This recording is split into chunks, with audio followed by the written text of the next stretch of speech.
Wow, that was the quickest Donald me ever. Really frustratingly, I was the first person I had to wait. The family in front of me were the last group before he went in. And then he came out and it was like, boom, boom, done. Whoa, we're not even going to say hello? Okay.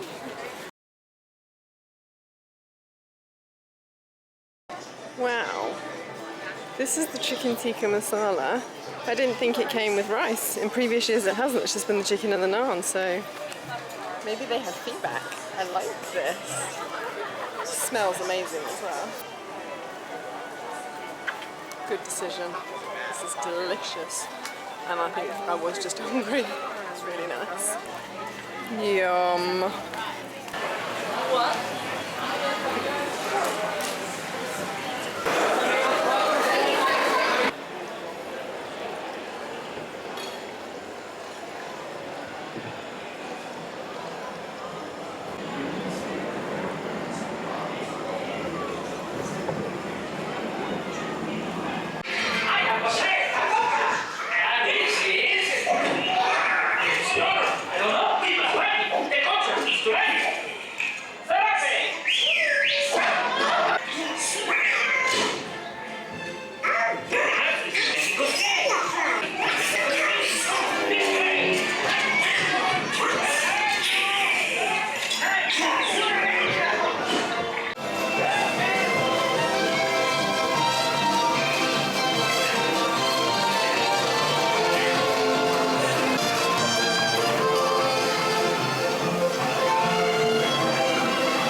Can't tell if that's in focus or not.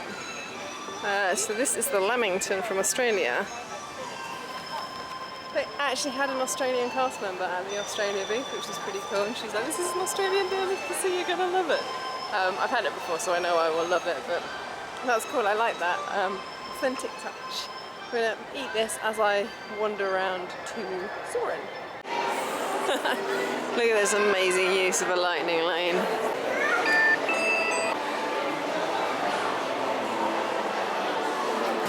Living with the land. As you board the boat, please lower your head and watch your step. Welcome to a voyage of discovery and awareness of the richness, the diversity, and the often surprising nature of living with the land. Our journey begins as dramatic and sudden changes are sweeping over the land. The approaching storm may seem violent and destructive to us, but to nature, it's a new beginning in the cycle of life.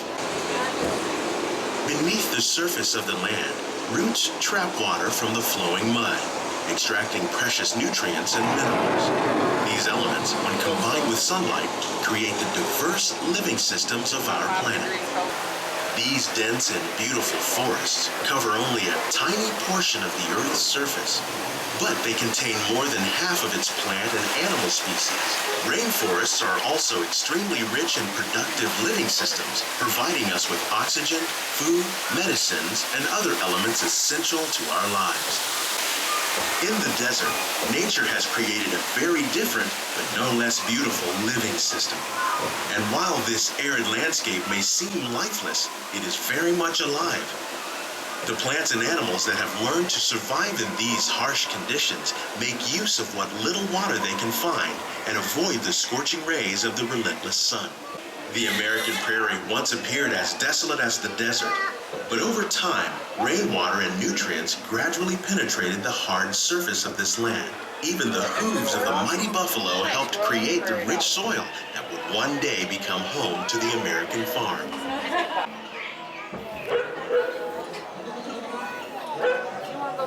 Of all the forces at work on the land, humans have had one of the most profound effects. The need to produce food for a growing world led to the enormous use and sometimes overuse of the land. In our search for more efficient ways to grow food, we often fail to realize the impact of our methods. Welcome to our living laboratories, where scientists from Epcot and the U.S. Department of Agriculture are exploring innovative ways to produce bountiful harvests now and into the future. These are just a few of the edible plants that have been an important source of nutrition for people living in the tropics. Some, like the water lily, thrive in wet, swampy areas and waterways. All parts of this plant, even the flower petals, are edible. The common grains growing here, wheat, maize, sorghum, and millet, plus rice, account for nearly 2/3 of our global food consumption.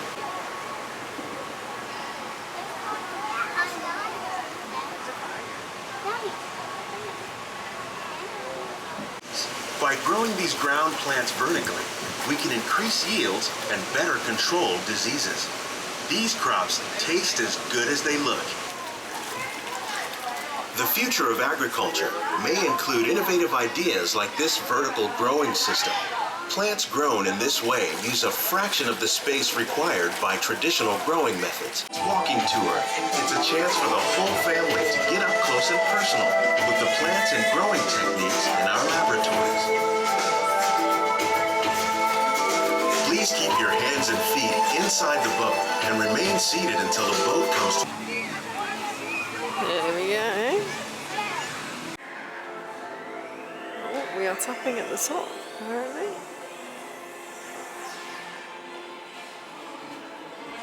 Welcome to our special drive-through open house.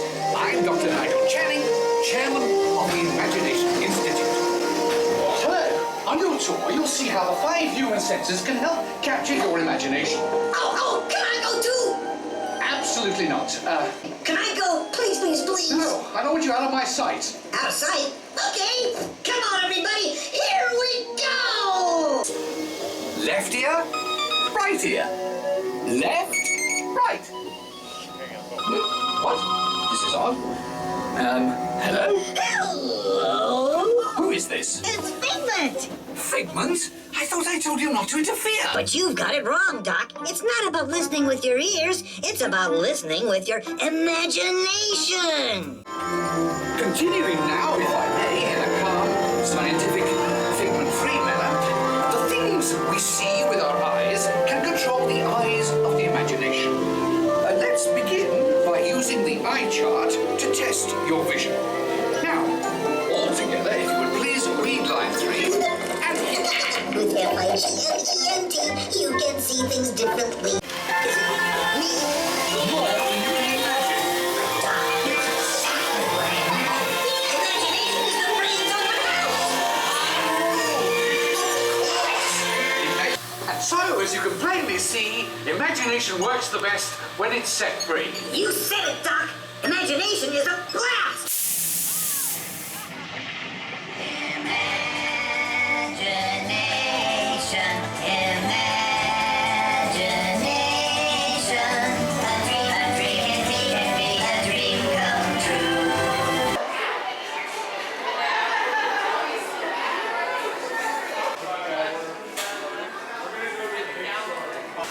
Oh, Monroe Green.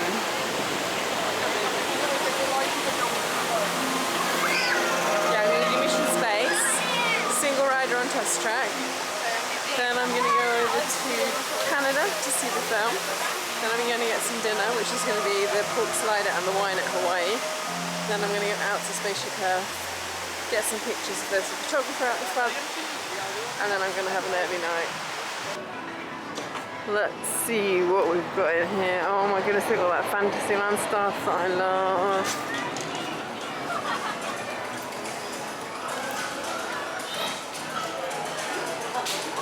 Ears, lounge flies and spirit jerseys. What else do you need? That's cute.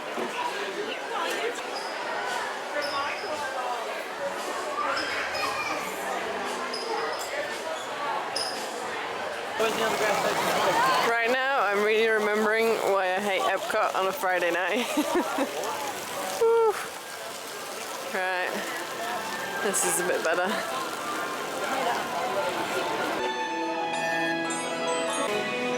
Do I look like a thrill seeker? No.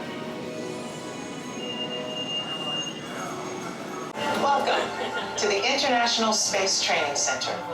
You're here today to train for the greatest adventure in the history of mankind, space travel. Attention astronaut candidates. You have selected Green Team Less Intense Training. Listen up. Here are your assignments. Navigator, you'll be adjusting the pitch of the X2 if necessary, and firing thrusters for your descent. Pilot, on my signal, I'll need you to trigger first stage separation. Commander, you will be responsible for activating the flight sequence. Engineer, you will activate the flight cameras when we reach altitude. You will also extend the wings for landing. One last thing. In the event of an emergency landing, there are control sticks at every crew position. Okay, Lieutenant. Any final instructions for our new kids? When the flight bay doors open, follow the markings on the floor to your capsule. Then move all the way across, taking your crew position in the cockpit. Okay, it wasn't as bad as I remember it. Maybe I'm remembering the old version, I don't know. I'm going to do test track again for something to eat.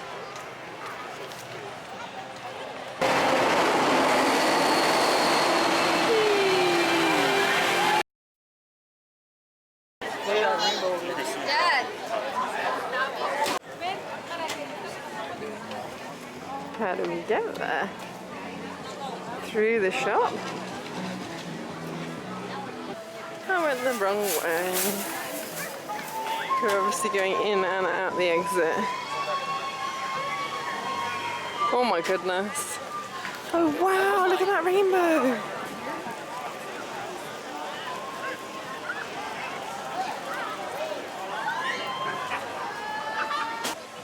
So, I guess the construction and the access is why they don't have the cider apple stuff this year. I see where we're going.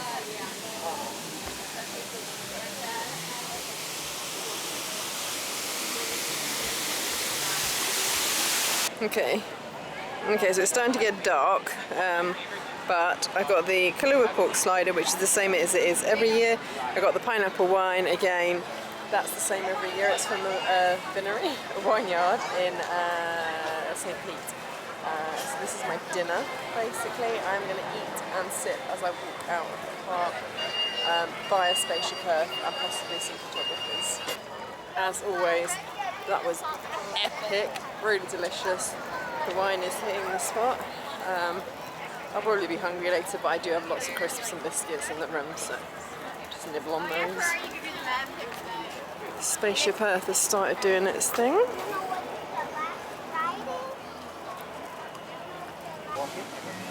This is really beautiful. It's like Pandora. I don't know why they didn't put it in Animal Kingdom. It's absolutely stunning, and this time of night now, that angle of Spaceship Earth is beautiful with the reflection on the water. I could stand here all night and take pictures of it every time the light changes slightly. And the monorail just went past as well, that was really cool. Oh, it's so beautiful. Every 2 steps I could stop and take a picture.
a celebration to make me cry.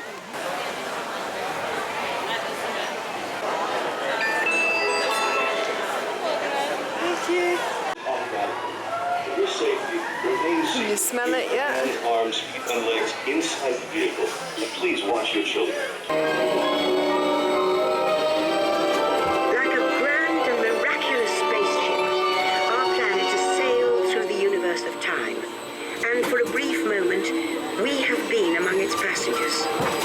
But where are we going? And what kind of future will we discover there? Surprisingly, the answers lie in our past. Since the dawn of recorded history, we've been inventing the future one step at a time. So let's travel back in time together. I'll show you how our ancestors created the world we know today. It takes 15,000 years to come up with the next bright idea, recording our knowledge on cave walls. There was only one small problem. When we moved, the recorded knowledge stayed behind.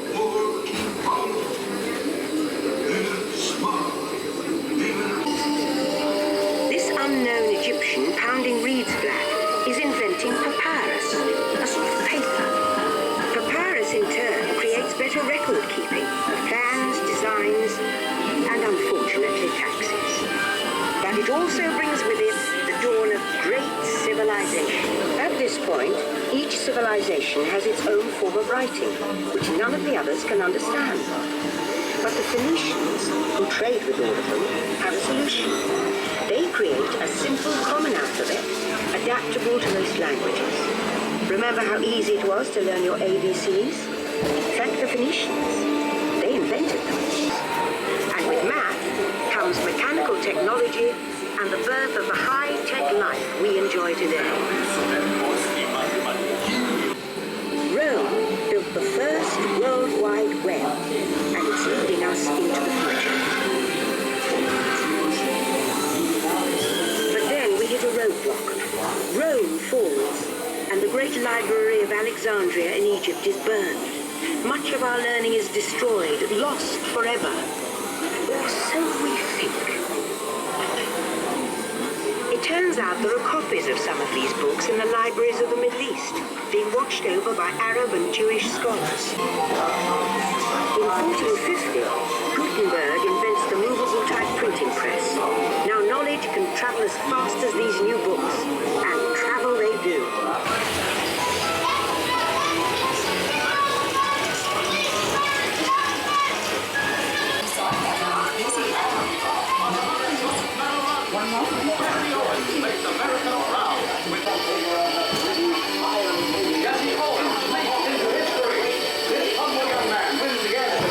By now, we're all communicating from anywhere on Earth, and in 1969, from somewhere else.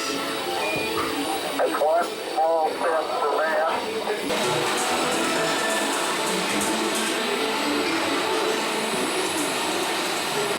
The solution comes in, of all places, a garage in California. Young people with a passion for shaping the future put the power of the computer in everyone's hands. After 30,000 years of time travel, here we are, a truly global community, poised to shape the future of this, our spaceship Earth.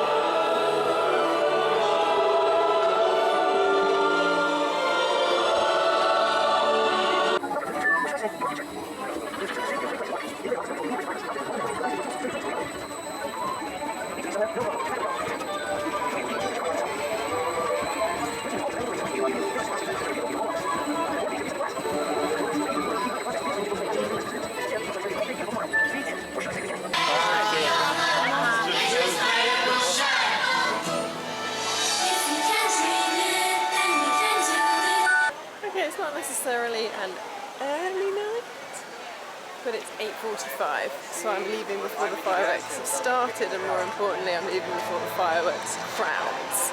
So let's see how long this takes. So I know that I can get from here to my off-site hotel in 17 minutes. Let's see what happens.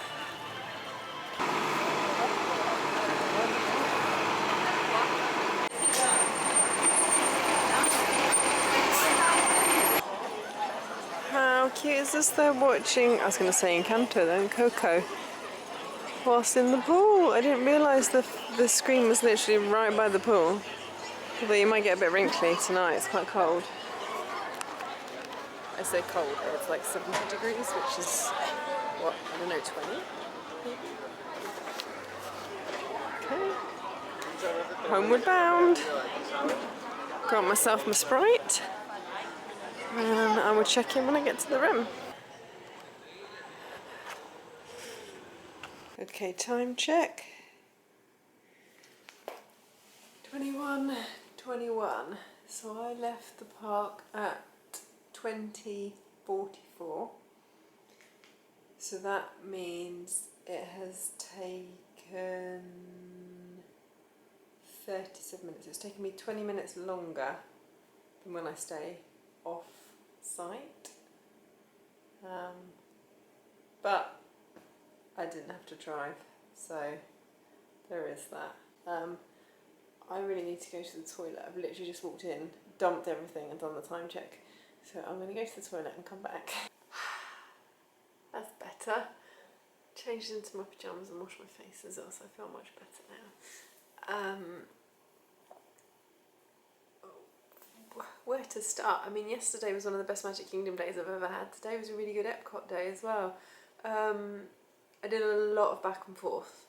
So in order to do what I did, you can't be slow and methodical. You do have to ping backwards and forwards across the park, like literally walking from the front and the back to the back. And World Showcase is 1.3 miles from Mexico to Canada. So if you're doing that distance a few times, you're easily walking, you know, probably double figures. So yeah, I'd done what I think of as the big five, the five main Epcot things that people want to rope drop, which is Frozen, Soarin', Test Track, Guardians of the Galaxy and Ratatouille.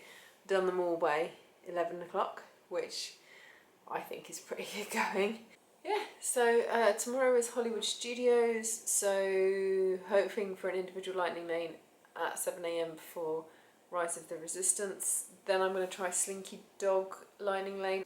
It's a Saturday. It is Destination D23 this weekend at the Contemporary, but I'm hoping everyone's going to be there and not in the parks tomorrow, so I don't know how it's going to go. My brother, sister-in-law and niece are here as well. They arrived on Monday, the day before me. They're here for 2 weeks. Tomorrow is the only day out of the whole week I'm here that our park reservations matched up. So hopefully I will catch up with them at some point, even if it's just for an hour or so, just to say hello. Yeah, Fantasmic, hopefully. Yeah, gonna eat some snacks, maybe watch TV for half an hour and then early night. So I will see you in the morning.